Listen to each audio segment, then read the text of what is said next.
let's start with a question. Who in this audience, by a show of hands, needed help in the past week with anything? Okay, now of the people who raised their hands, who actually asked for that help? So a few, okay. So when it comes to asking for help for something difficult, like a friend to donate a kidney on your behalf, that probably wouldn't be the easiest thing to do. But when it comes to asking for something easy, that should be easy, right? So let's talk about my friend Matt. A few months ago, I got a call from another friend asking me if I could drive Matt to the train. So Matt lives a mile from me. I went to elementary school with him, high school. Driving him to the train would have been the easiest thing I had done all day. So why didn't he just ask? So it seems kind of silly that he didn't, but little do we know, Matt's not alone. In fact, there's research that says in the past week, 7 out of 10 people needed help, but didn't ask for it. So what could be so bad that 70% of people didn't ask for the help they need? Reasons can include feeling guilty, not wanting to use up a favor in fear of needing one later on, or not even knowing who or how to ask. We know now that there's research that we have a hard time asking for help, but do we want to give help? Well, according to more new research, humans are hardwired to give and be generous. So a study was done in which 19 subjects were recruited, presented with a long list of charities, and placed under a functional MRI scanner. They had a few choices here. They could, 1, choose to donate to charity, 2, refuse to donate, or 3, place the money in a separate account that they could then take home at the end of the study.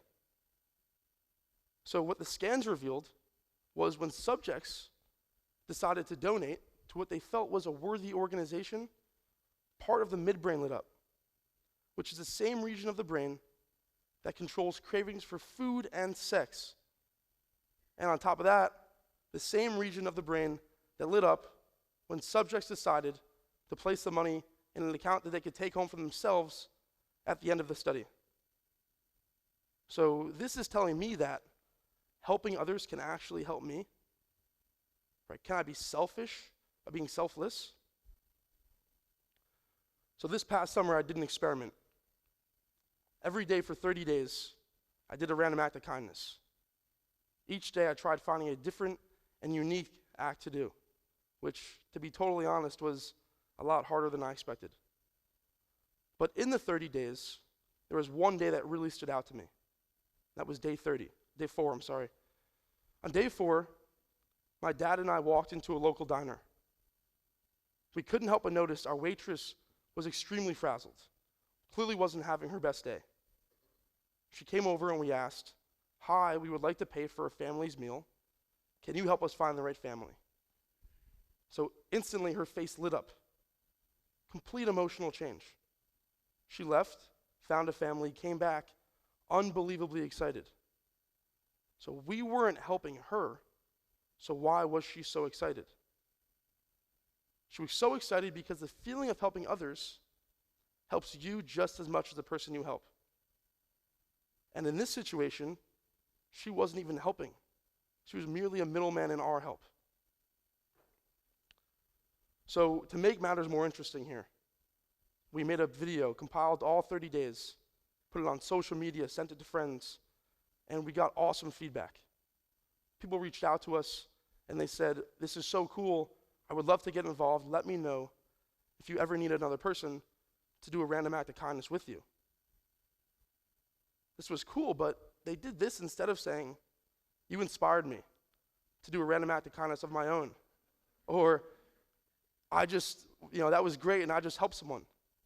Almost as if people need permission to help, right? Or if they wanted to help, they wouldn't even know where to start. So a study at the University of Michigan, where MBA students were required to post 5 questions to a message board and respond to 15 such requests from others. This was worth 10% of their grade, and going above and beyond the quota did nothing in terms of extra credit. So what the research found was the more a subject helped others, the more likely that person was to receive help. And the more help a person received, the more likely that person was to help others. So now you're telling me the more I help others, the more others help me. And the more others help me, the more I help others. So let's recap what we've learned. When I donate to an organization I feel is worthy, part of my midbrain lit up. The same region of my brain that controls cravings for food and sex. When I help others, others help me, and vice versa. So I'm no genius here, but doesn't it seem like it'd be best for everyone involved if we just helped one another? But that brings us to the million-dollar question. What does help mean? So helping others is great. When someone says to you, I want to help people, that's awesome. But what are they talking about? To some, help might mean a full day at a soup kitchen, or writing a check, or donating blood. And those things are awesome, but does our perception of the word help limit how much we actually help? Maybe. So some help is hard to give. But does it always have to be the case? What about my friend Matt, his need for a ride to the train? What about someone who wants company on a long car ride? What about someone who's sick and simply needs someone to go grocery shopping for them? Would you consider these things help? Would you consider these things hard? So if I said to the audience right now, this has been great, but we're going to wrap up, we're going to walk outside, and we're going to try to help someone, where would we start? Would we find an opportunity to help someone? I'm not so sure. So based on what we've learned so far today, the helping cycle is purely positive for everyone involved. So what's missing? What's missing is a tool to kickstart this cycle. Right? So what if there was a place where I could reach out without feeling guilty or putting someone on the spot? Right? What if I needed a ride or someone to move a couch? What if I could choose the audience that I reached out to? Some subset of my friends, or just a larger community around me. But what if this place also served the purpose when I wanted to help someone else? So about 1.5 years ago, I came up with this idea, a social network called Stryver that provides a way for you to give and receive help of any kind. But what started off as a place where you could simply ask for help without feeling guilty has turned into a lot more than that. So for us, Stryver has become a way of life. Whenever we made a decision, we would always ask ourselves the question, what would be the Stryverish thing to do? So I discovered that helping is a habit, like a muscle. The more I helped, the more I wanted to help again naturally.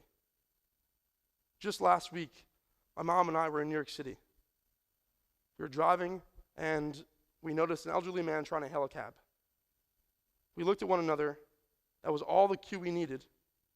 Pulled over, got out of the car, hailed him a cab, got back in the car, kept going like nothing had happened. Right? This is a simple, easy thing.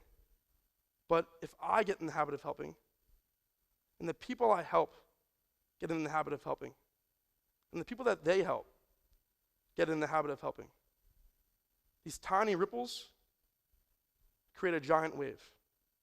Right? And these baby steps create a giant step. Thank you very much.